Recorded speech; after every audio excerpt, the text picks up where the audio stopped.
Chiara Marino had a system. Every Monday, she reconciled accounts. Tuesday was payroll.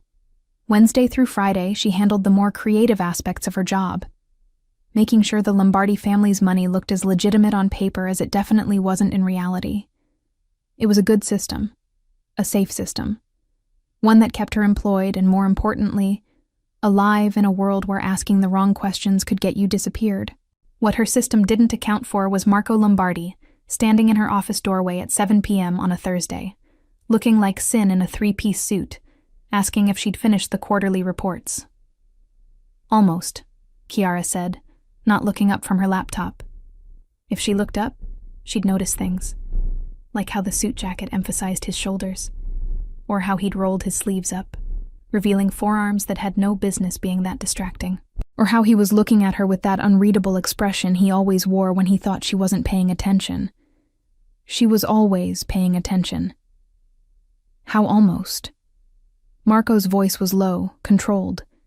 Everything about Marco Lombardi was controlled. "Give me 20 minutes. Chiara saved her work and finally looked up. Mistake. He'd moved closer, now leaning against her desk, and she caught a hint of his cologne. Something expensive and cedar-scented that made her want to lean in like a total idiot. She did not lean in. She was a professional. 20 minutes, Marco repeated, like he was testing the words.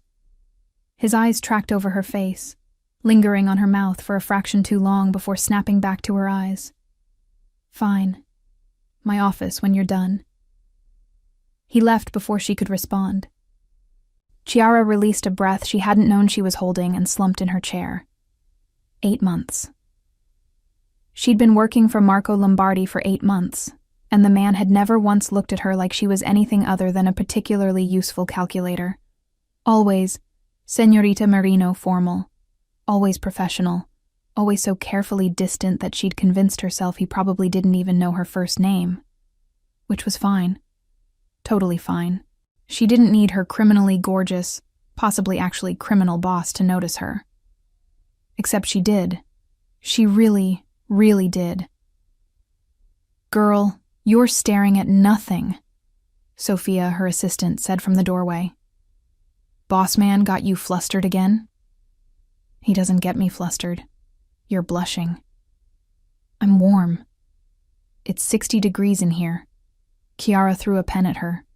Sophia caught it, laughing. "One day," Sophia said, "you're going to realize that man is just as gone for you as you are for him." "Sophia, he barely acknowledges I exist. He moved your office to this floor 3 months ago. For efficiency. He has coffee delivered to your desk every morning. That's you.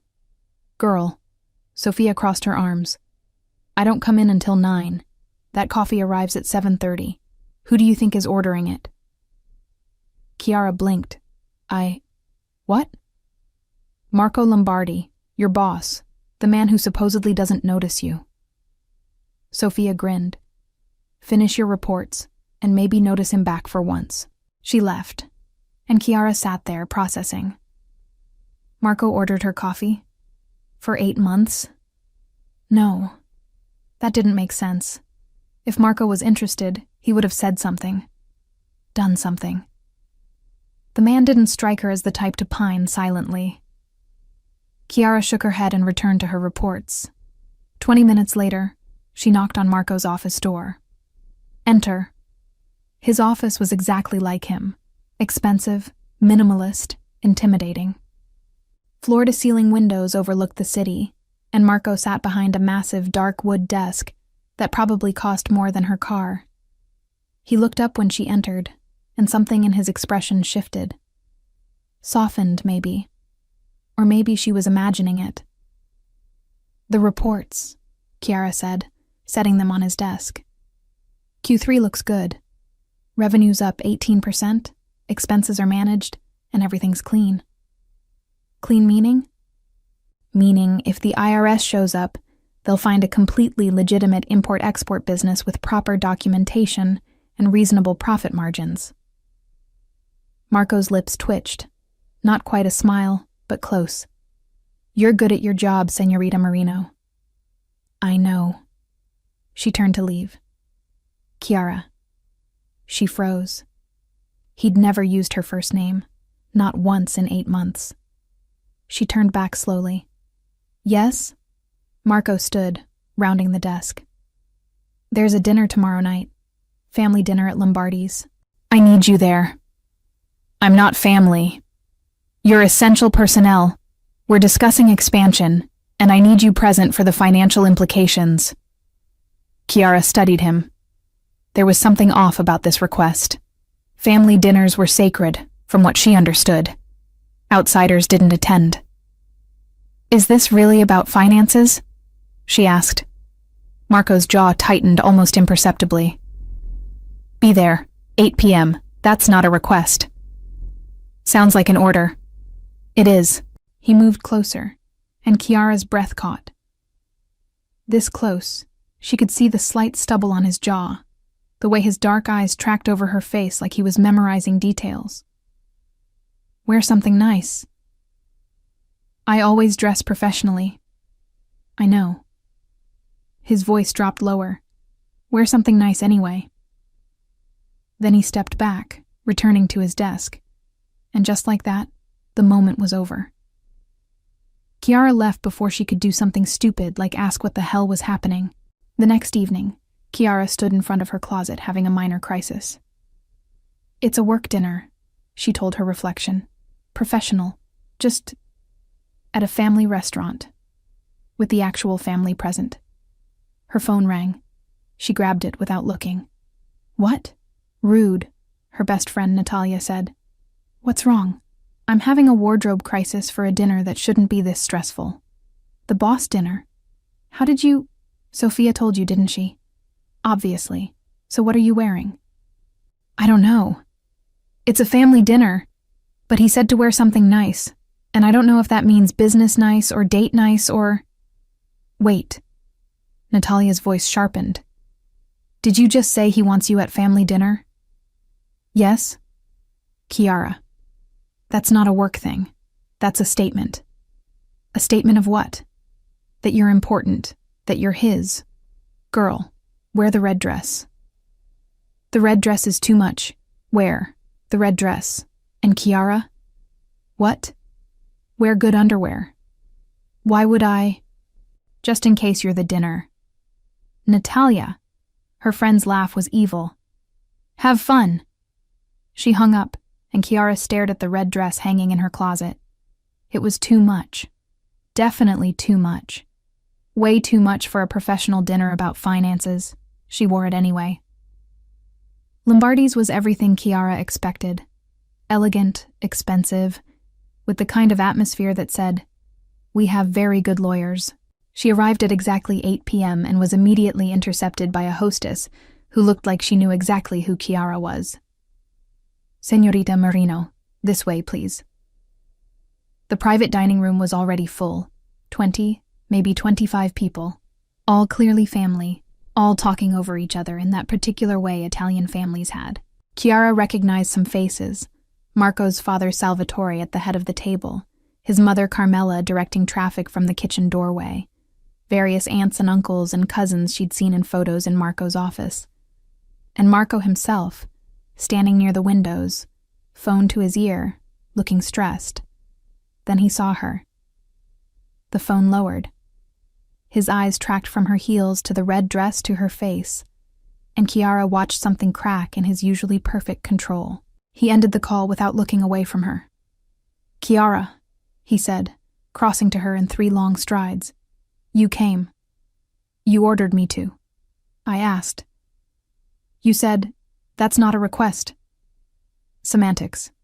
His hand found her lower back, warm through the thin fabric of her dress, and Chiara's breath caught. Come, I'll introduce you. The next 30 minutes were a blur of names and faces. Marco's family was warm, loud, overwhelming in the best way. His mother hugged her like they were old friends. His father assessed her with sharp eyes before nodding approval. Various aunts asked invasive questions about her personal life, while cousins argued about soccer in the background. Through it all, Marco stayed close. Possessively close. When they finally sat for dinner, Chiara found herself at the main table, wedged between Marco's Aunt Teresa and Tommaso Ferrara. The man to her left introduced himself with a charming smile. "But everyone calls me Tommy. You're Chiara, right? The accountant?" "That's me. Marco's told us about you." Tommy's smile widened, though he didn't mention you were so beautiful. Chiara felt Marco tense beside her. "Thank you," she said carefully, because Tommy seemed genuinely friendly, and she didn't want to be rude. "Have you worked with Marco long?" 5 years. I handle the restaurant side of things. Legitimate operations, you know." He leaned closer, conspiratorial. "Between you and me, it's way less exciting than the movies make it seem. Mostly just arguing with suppliers and managing temperamental chefs." Chiara laughed despite herself. Tommy was easy to talk to, charming in that obvious way that suggested he knew exactly how charming he was. Across the table, Marco had stopped talking entirely. His attention was fixed on his wine glass, jaw tight, shoulders rigid. Dinner progressed. Tommy kept up a steady stream of conversation, funny stories about restaurant disasters and kitchen fires, and the time a health inspector found a family of raccoons in the storage room. Chiara was mid-laugh when Tommy's hand landed on her lower back. Casual, friendly, meaningless. But Marco saw. The scrape of his chair was loud enough to stop every conversation at the table. Everyone turned. Marco stood, and Chiara had never seen him look like this. Every careful mask of control was gone, replaced by something cold and dangerous. "Tommaso," Marco said, voice deadly quiet. "Outside. Now." Tommy's hand left Chiara's back immediately. "Boss, Now." The entire room had gone silent. 25 people watching, waiting. Tommy stood, confused but obedient.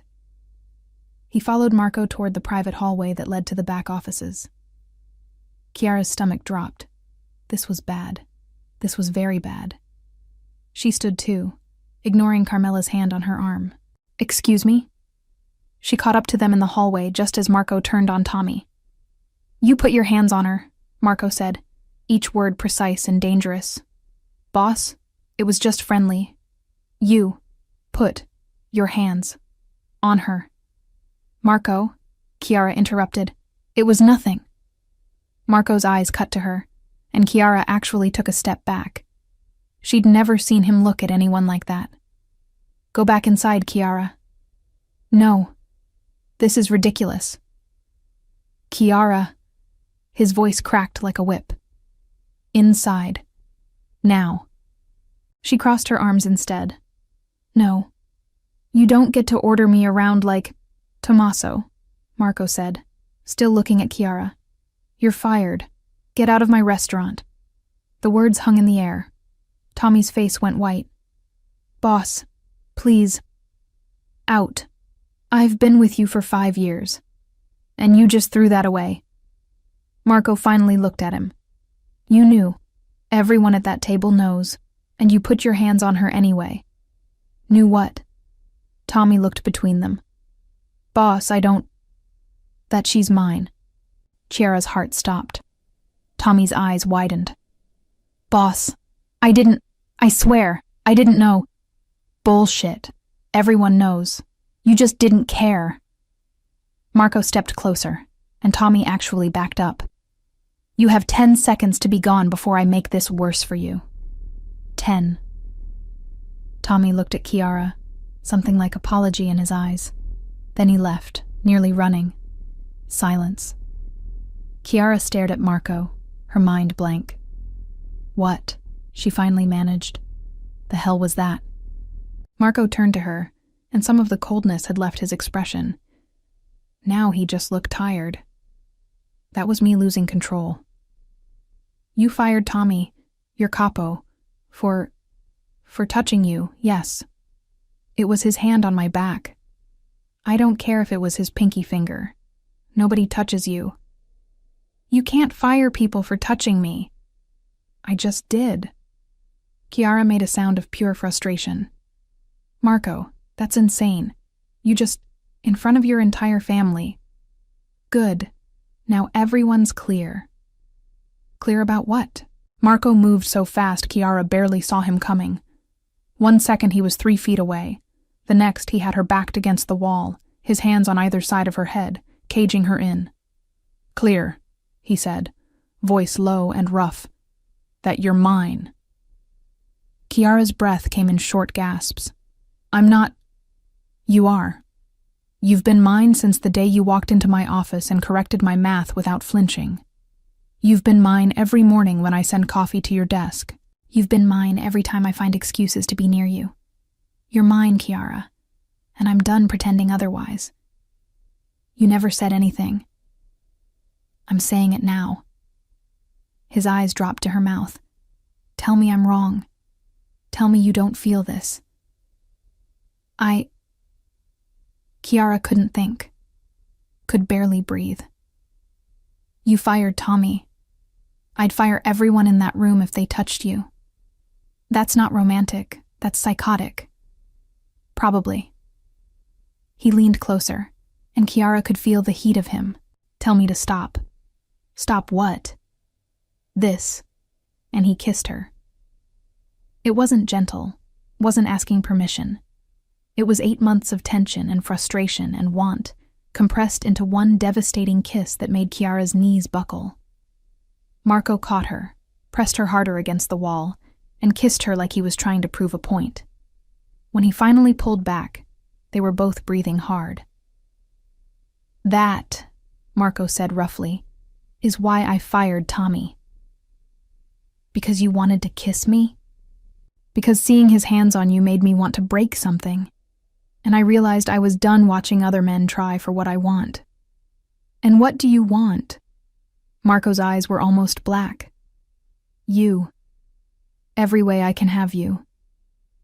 Marco. I know it's unprofessional. I know it's a bad idea. I know I should have stayed professional and kept my distance. His thumb brushed her cheekbone. But I can't anymore. Not after tonight. Not after seeing someone else touch you and realizing I'd rather burn everything down than let that happen again. Kiara should push him away. Should remind him they worked together. Should point out that he just fired someone in front of his entire family and created a scandal that would take weeks to smooth over. Instead, she heard herself say, Good. Marco blinked. Good? I'm tired of you being professional too. Something dangerous lit in his eyes. Kiara. Kiara. A Carmela's voice came from down the hall. Marco, what's happening? They broke apart as Marco's mother appeared, looking between them with knowing eyes. Mama, Marco started. No. Carmela held up a hand. Everyone heard, everyone saw. You fired Tommaso in front of the whole family. She looked at Kiara. Because of her, yes? Yes, Marco said simply. Good. Carmela smiled. That boy needed to learn respect, and you needed to stop being stubborn. She turned to Kiara. Welcome to the family, Kara. Officially now. She left, and Kiara let out a slightly hysterical laugh. Did your mother just welcome you to the family? Yes. Because you fired Tommy. Because I finally claimed what's mine. Stop saying that. Why? It's true. Marco. He kissed her again, softer this time. We should go back inside. Are you insane? Everyone just saw? Everyone already knew. He took her hand. Come on, might as well make it official. Walking back into that dining room was one of the most mortifying experiences of Kiara's life. Every single person was staring. The conversations had all stopped. Marco led her directly to his seat, pulled out the chair, and waited for her to sit. Then he took his own seat and put his arm around the back of her chair, possessive and public. As I was saying, he said calmly, like nothing had happened. The expansion plans for next quarter. And just like that, dinner resumed. Kiara sat there in shock while business was discussed around her. Marco's hand stayed on her chair the entire time, occasionally dropping to her shoulder in a casual touch that felt anything but casual. Under the table, his knee pressed against hers. Every time someone spoke to her, his hand would tighten slightly on her shoulder. It was possessive and cavemanish, and Kiara should probably be annoyed. She wasn't. When dinner finally ended, Marco walked her to her car, his hand on her lower back the entire time. "Tomorrow," he said, "we talk about this properly. About you firing your capo, or about you kissing me?" "Both. Dinner. My place. 8 p.m. "That's not a question." "No." His hand slid to her waist, pulling her closer. "It's a statement of fact. You're coming to dinner, we're talking. And Kiara?" "Yes?" His mouth brushed her ear. "Wear whatever you want. It's coming off anyway." He stepped back before she could respond, leaving Kiara standing there, heart racing, as he walked back to the restaurant. She got in her car and immediately called Natalia. "So," Natalia answered, "how was dinner?" "He fired someone." "What?" "His capo, Tommy. Fired him in front of everyone because Tommy touched my back. Holy shit. Then he kissed me in the hallway. Holy shit. Then he told his entire family I'm his. I'm screaming. What happened after?" "We went back to dinner like nothing happened, and he basically claimed me publicly in front of 25 people. That's actually kind of hot?" "That's what I said. So what now?" "Now I have dinner at his apartment tomorrow night." Kiara paused. "Natalia, he said whatever I wear is coming off anyway."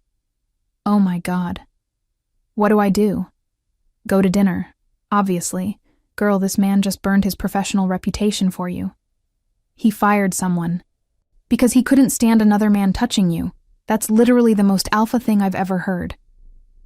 Kiara slumped in her seat. "This is insane. This is romantic. He's my boss." "Not anymore, he's not. Now he's your, whatever the Italian Mafia equivalent of boyfriend is. We don't even know if he's actually, Kiara, baby. He fired a capo at a family dinner for touching you. He's definitely Mafia adjacent at minimum. That should scare me, but it doesn't." "But it doesn't," Kiara admitted. "So go to dinner. Wear good underwear. And text me when you get home." "When I get home or when I get home?" "Exactly." They hung up, and Kiara sat in her car for another 10 minutes, processing. Marco Lombardi had fired someone over her, had kissed her, had publicly claimed her in front of his entire family, and she was going to his apartment tomorrow night. This was either the best or worst decision of her life. Probably both. The next day at work was awkward as hell. Everyone knew. Of course everyone knew. By Monday morning, the entire office had heard about the dinner incident. People stared, whispered. One brave soul asked if it was true that Marco had fired Tommy over her. "No comment," Kiara said, heading directly to her office. Sophia was waiting. "Girl, don't. Girl. Sophia, I swear, you're dating the boss." "I'm not." Kiara paused. "Were they dating?" It's complicated." "It's not complicated. He fired someone for touching you. That's pretty straightforward possessiveness." "Can we not talk about this?" "We're absolutely talking about this." Sophia closed the door. "What happened after dinner?" "Nothing. He walked me to my car." And said we're having dinner tonight. At his place." Sophia's eyes went wide. "His place?" "His place. Kiara, that's not dinner. That's a declaration." "Everyone keeps saying that." "Because it's true." Before Kiara could respond, her phone buzzed. "Marco. My office. Now." Sophia read it over her shoulder. "Go. And girl, good luck." Kiara walked to Marco's office on shaking legs. She knocked once. "Enter." He was at his desk, jacket off, sleeves rolled up, looking at his laptop. He didn't look up when she entered. "Close the door." She did. Lock it. Kiara's heart jumped. Marco. Lock it, Kiara. She locked it. Only then did Marco look up, and the expression on his face made her knees weak. Come here. She crossed to his desk slowly. If this is about the reports... It's not about the reports. He stood, rounding the desk. It's about last night. Marco, we should probably... He pulled her against him, and whatever Kiara was going to say died. I meant what I said, Marco said quietly. You're mine, and I'm done pretending otherwise. People are going to talk. Let them. This is unprofessional. I know. I work for you. Not anymore. Kiara blinked. What? You're not my employee anymore. You're my... He paused. What do you want to be called? What? Girlfriend seems juvenile. Partner is business. Woman is possessive but accurate. Marco, you can't just decide I'm not your employee. I'm promoting you. Partner. Full equity. You handle all financial operations with complete autonomy. Kiara stared at him. You're giving me equity in your criminal enterprise? Allegedly criminal enterprise. And yes. That's insane. That's practical. This way nobody can say I'm sleeping with an employee. You're not sleeping with me. Yet. His hand settled on her waist. But I will be. Tonight. Which is why this needed to happen now. Kiara couldn't form words. You're impossible. You say that like it's news. He pulled her closer. So, partners in business. And in everything else. His thumb brushed her jaw. If you want. And if I don't, then I'll back off. Completely. Professional distance. I'll even rehire Tommy if it makes you feel better. You'd do that? I'd hate it. But yes. Kiara studied him. And if I say yes, then everyone in this building knows you're off limits. Then I stop pretending I don't want you. Then I stop maintaining distance and start showing you exactly what I've been holding back for 8 months. That's a lot. It's everything. His forehead touched hers. So what do you want, Kiara? She should say no. Should point out all the ways this was a terrible idea. Should remind him they barely knew each other outside of work. Instead, she said, I want you to stop being so fucking professional all the time. Marco's smile was slow and dangerous. Done. Then he kissed her, and it was nothing like last night's kiss. This was slower, deeper, 8 months of want distilled into something that made Kiara's toes curl. When they finally broke apart, both breathing hard, Marco said, Dinner. Tonight. My place. Don't be late. Is that an order? It's a promise. Kiara left his office on shaking legs, very aware that everyone in the building was staring. Let them stare. That evening, Kiara stood in front of her closet, having another crisis. It's his apartment, she told Natalia over the phone. What do I wear? Something that comes off easy. Natalia! What? Practical. I can't go to dinner dressed like what? Like a woman who knows she's about to get railed by a gorgeous Italian man who fired someone over her? Oh my God. Kiara, he told you it's coming off anyway. Wear literally anything. A dress, jeans. Hell, show up naked, he won't complain. I'm not showing up naked. Your loss. Natalia paused. Seriously though, wear whatever makes you feel confident. And Kiara? Yeah? Only if you're dinner. I hate you. Love you too. Kiara hung up and pulled out a simple black dress. Not too obvious, but definitely not innocent. She paired it with heels and left her hair down, something she never did for work. At exactly 8 p.m., she knocked on Marco's door. He opened it immediately, and Kiara forgot how to breathe. He'd changed from his suit into dark jeans and a button-down with the sleeves rolled up. Casual Marco was somehow more devastating than professional Marco. Kiara. His eyes tracked over her, hungry and possessive. You came. You invited me. I ordered you to. Semantics. She echoed his words from last night, and his lips twitched. Come in. His apartment was exactly what she expected. Expensive, minimalist, with floor-to-ceiling windows overlooking the city. It was also surprisingly lived in, with books on the coffee table and a laptop open on the couch. You cook? Chiara asked, smelling something amazing from the kitchen. My nonna taught me. After she died, I stopped. Why? Cooking for myself seemed pointless. And now? Marco looked at her. Now it has a point. Dinner was amazing. Pasta made from scratch. Sauce that tasted like it had simmered for hours. Bread that was still warm from the oven. They talked through dinner. Real conversation, not work talk. Marco told her about growing up in Italy, about his nonna who'd taught him to cook, about moving to the States at 18. Chiara told him about her accounting degree, about the professor who'd told her she was too honest for this field, about her parents who still didn't quite understand what she did. They think I'm a regular accountant, she admitted, for a regular import-export business. And you don't correct them? Would you? Fair point. After dinner, they moved to the couch with grappa.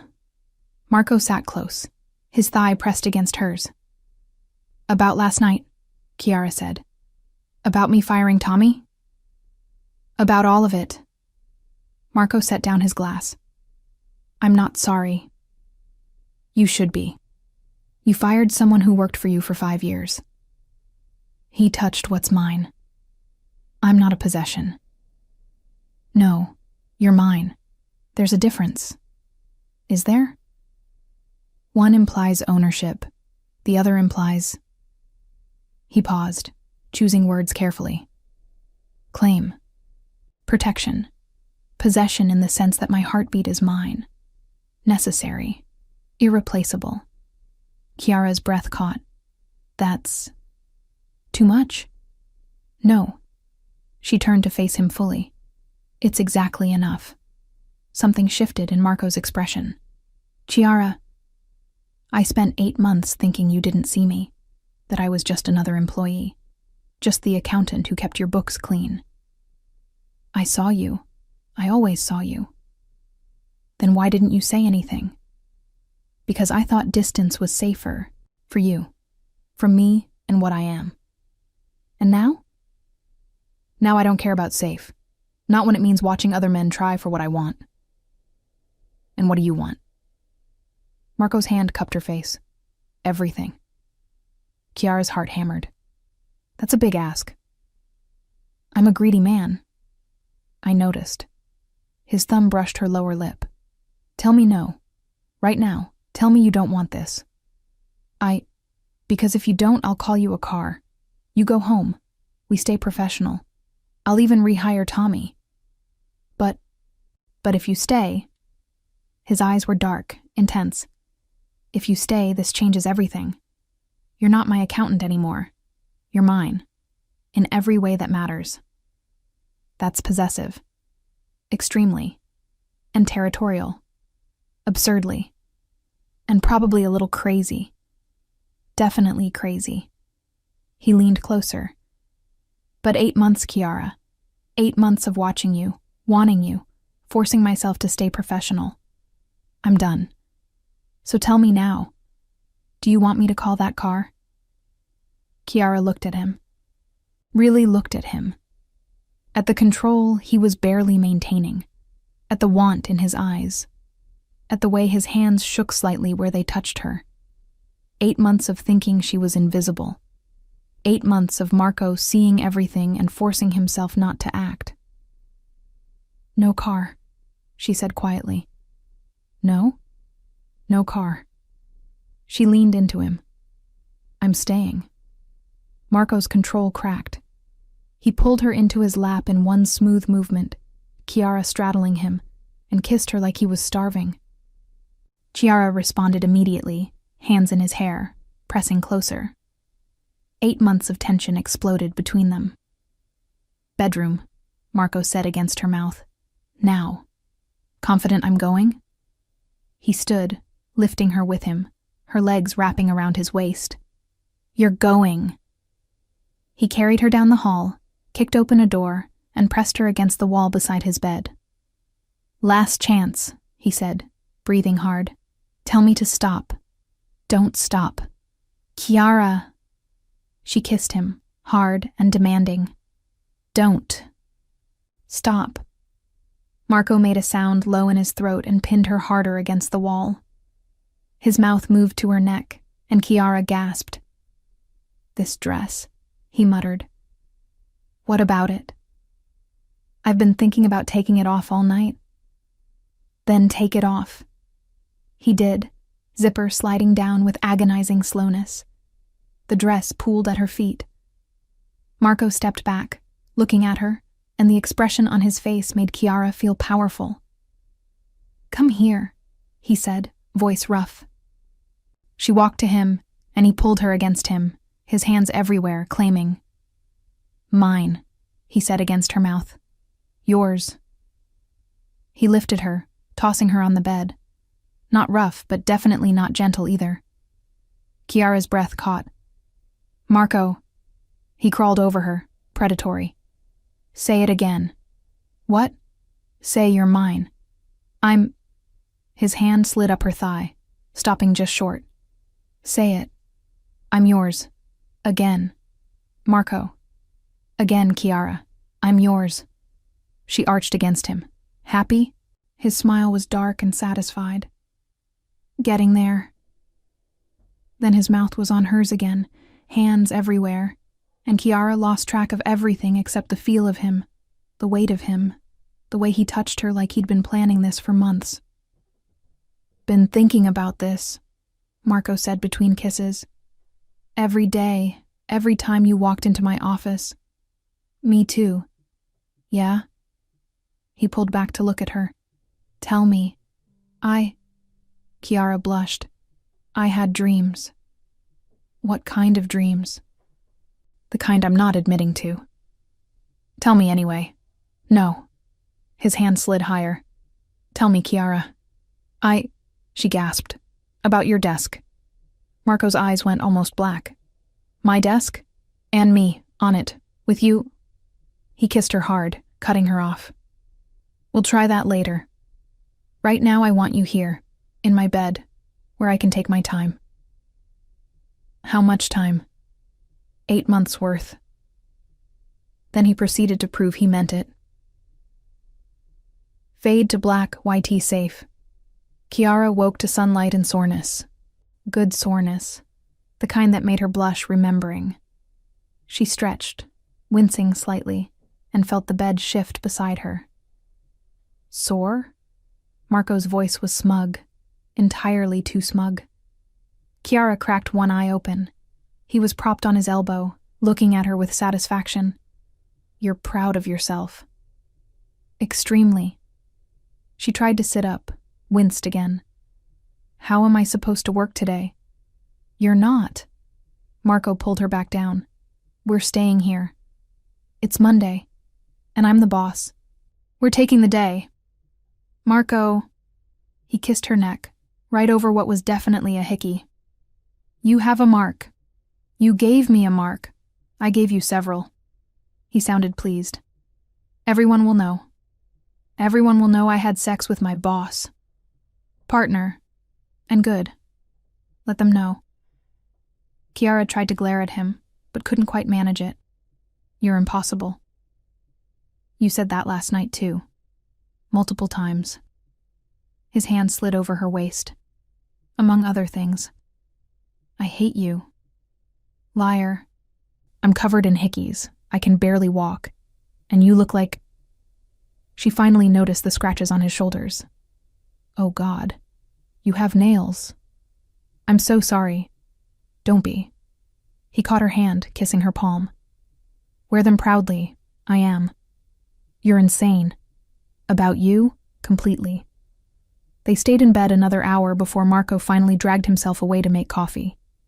Kiara borrowed his shirt and followed, finding him on the balcony, shirtless, phone in hand. Work? She asked. Damage control. He pulled her into his lap. Tommy's angry. The family's gossiping. Everyone wants to know what happened. What are you telling them? The truth. That you're mine, and anyone who has a problem with that can leave. Marco, you can't. I can and I will. He set down his phone. Kiara, I'm not hiding this. Last night proved I can't do professional distance, so we're doing this publicly, together. And if people don't like it, they can work somewhere else. Your father's going to kill you. Probably. Worth it. Your mother's going to have opinions. Definitely. Also worth it. The entire family is going to be in our business. Without question. Still worth it. Kiara laughed despite herself. You're ridiculous. You're beautiful. He pulled her closer. Especially in my shirt. It was all I could find. Keep it. It looks better on you. They stayed on the balcony until Marco's phone rang. He glanced at it and sighed. My father. Answer it. He's going to yell. Then let him yell. Marco answered. Papa. Even from where she sat, Kiara could hear Salvatore's voice, loud and annoyed. Marco's responses were calm. Yes, I know. It's done. Not negotiable. Because she's mine. Eventually, Salvatore stopped yelling. Dinner, Marco said. Friday, both of us. Yes, I'm bringing her. Because she's family now. No, I'm not asking permission. He hung up. Well? Kiara asked. He's annoyed, but accepting. Mostly annoyed because I didn't tell him beforehand. You didn't tell anyone beforehand. I didn't know beforehand. Tommy touched you and I stopped thinking. You fired him. And I'd do it again. Marco turned her to face him. Kiara, understand something. I spent 8 months in control. Professional. Distant. The moment I saw him touch you, all of that vanished. Every careful plan I had about eventually asking you out properly, taking things slow, being appropriate, gone. I saw red and reacted. That's concerning. That's how you make me feel. Out of control, irrational, willing to burn everything down if it means keeping you. That should scare me. Does it? Kiara thought about it. The firing, the public claiming, the possessiveness. No, she admitted. It really doesn't. Good. He kissed her. Because you're stuck with me now. The week passed in a blur. Marco made good on his promise about partnership. She now had full equity and autonomy over all financial operations. He also made good on his promise about being possessive, showing up at her office multiple times a day for consultations that involved more kissing than actual work. Sophia found it hilarious. You two are disgusting, she said, walking in on them Friday afternoon. Also, boss, your father called. He said not to be late tonight. We won't be, Marco said, not letting go of Kiara. And he said to tell Kiara she's expected too. I know. Sophia left, and Kiara pulled back. Family dinner. Again. Different this time. How? This time everyone knows you're mine. No surprises. Except Tommy. Marco's jaw tightened. About Tommy. What about him? He's been calling, asking for his job back. And I'm considering it. Kiara blinked. You are? If you want me to. You said he was good at his job. He is. But Marco, after what happened, I made my point. Everyone knows you're off limits. If I bring Tommy back, he'll know to respect that. You'd really do that? If you asked me to. Kiara thought about it. What would the conditions be? He never touches you, never flirts, keeps things professional. The second he steps out of line, he's gone permanently. That seems fair. Then I'll call him. Just like that? Just like that. Marco pulled her closer. You're my partner now, Kiara. In everything. That means I listen when you tell me something. Even about someone you fired for touching me? Especially about that. That night's family dinner was less eventful than the previous weeks. Everyone was there. Salvatore, Carmela, the aunts and uncles and cousins. But this time when Chiara arrived with Marco, hand in hand, no one looked surprised. Carmela hugged them both. Finally, you look happy together. Thanks, Mama. Salvatore pulled Marco aside for a brief conversation that Chiara couldn't hear, but involved a lot of hand gestures.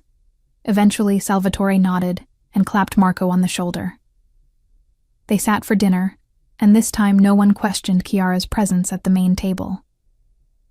Marco kept his hand on hers throughout the meal, casual and possessive. Halfway through dessert, Tommy appeared. The room went quiet. Tommy stood at the entrance, looking nervous. Boss, I was told to come? Marco had called him that afternoon. Chiara hadn't expected him to show up tonight. Tommaso. Marco stood. Come in. Tommy approached slowly, glancing at Chiara with something like apology. I was wrong, Tommy said immediately. What I did was disrespectful. I knew, and I did it anyway, and I'm sorry. To me or to her? To both of you. Boss, Tommy took a breath. I've worked for you for 5 years. I respect you. I respect what you've built. And I disrespected that by putting my hands on Chiara. I'm sorry. Marco studied him. You knew she was mine. Everyone knew. I didn't think you'd actually... Tommy stopped. That's not an excuse. No, it's not. I'm asking for another chance, under whatever conditions you want. Marco looked at Chiara. She gave a small nod. Fine, Marco said. You're rehired, same position. But Tommaso, you touch her again, you even look at her wrong. You're not just fired. We clear? Crystal. Good. Sit. Eat. Welcome back. Tommy's relief was visible. He took a seat far from Chiara and Marco, and dinner resumed. Later, when they were leaving, Chiara said, That was generous. That was you. You wanted him back. He's good at his job. He is, and now he knows the rules. Marco opened her car door. Come back to my place. Again? I have 8 months to make up for, remember? Marco, plus I want to wake up with you. His voice softened. Stay. Chiara smiled. Okay. Okay, I'll stay. 6 months later, Chiara had moved most of her things into Marco's apartment. Not officially, she kept telling herself. Just practically. She still had her own place. For principle. The principle that she never actually used because she slept at Marco's every night. Work had settled into a new normal. Everyone knew they were together. Nobody commented. Sophia handled it with grace. Tommy stayed professional, and Salvatore stopped by occasionally to complain that they worked too much and needed to take vacation. Tonight was another family dinner at Lombardi's. Chiara arrived early to help Carmela with setup, something she'd started doing monthly. You're good for him, Carmela said, arranging flowers. My son smiles now. Before you, he never smiled. He smiled occasionally. He grimaced. That's different. Carmela handed her napkins to fold. You make him happy, Cara. That matters. He makes me happy too. Good. So when's the wedding? Chiara choked on air. Wedding? You live together. Everyone knows you're his. Might as well make it official. Carmela. I'm just saying, I'm not getting younger. I want grandchildren. We've been together 6 months. My husband proposed after 3 weeks. When you know, you know. Before Chiara could respond, Marco appeared. Mama, stop harassing my girlfriend. I'm not harassing. I'm suggesting. Suggest somewhere else. He pulled Chiara away. Sorry about her. She wants grandchildren. She wants a lot of things. Including us getting married, apparently. Marco's expression shifted. Would that be so bad? We've been together 6 months. And I've wanted you for 14 months total. I'm not exactly in a rush, but I'm also not opposed. Marco, I'm just saying, when I propose, and I will propose eventually, don't be surprised. When you propose. When, not if. He pulled her closer. You're mine, Kiara, in every way that matters. Might as well make it legal eventually. That's the least romantic proposal hint I've ever heard. Good thing it's not the actual proposal then. Kiara laughed. You're impossible. You've said that before. It's still true. And yet you're still here. And yet I'm still here. Dinner was loud and chaotic, the family talking over each other about business and gossip and who was dating whom. Kiara sat beside Marco, his arm around her chair, completely comfortable in the chaos. Tommy stopped by their seats briefly. Kiara, the Q3 numbers look good. Thanks. I'll send the full report Monday. Appreciate it. He nodded at Marco. Boss. Tommaso. He left, and Kiara elbowed Marco. You didn't glare at him. He's learned. So have you. Slightly. You're getting better at this. At what? Not firing everyone who talks to me. I have tremendous self-control. You fired someone for touching my back. Past me had less self-control. Current me is evolved. Sure. Marco's hand tightened on her shoulder. Don't push it. After dinner, they walked out together, Marco's hand on her lower back. My place? He asked. Your place is my place at this point. Exactly. So move in properly. I have my own apartment that you never use. It's the principle. The principle of paying rent on a place you don't sleep in? Yes. Marco laughed, pulling her closer. Fine. Keep your apartment. But Kiara? What? You're mine. You've been mine since the moment I saw you. And eventually, when I make it official, I want you to know I've been planning this since that first day. Planning what? Everything. He kissed her temple. You'll see. Kiara smiled against his shoulder. 6 months ago, she'd thought she was invisible to him. Now she couldn't walk into a room without him tracking her movements. Couldn't work without him finding excuses to be near her. Couldn't exist without feeling claimed and wanted and completely his. It should probably concern her how possessive he was. It didn't. Marco, she said as they reached her car. Yes? For the record, I've been yours since day one too. I just didn't know you'd noticed. His arms came around her, tight and secure. I noticed everything, Bella. Every single thing. I know that now. Good. He kissed her, slow and sweet. Now let's go home.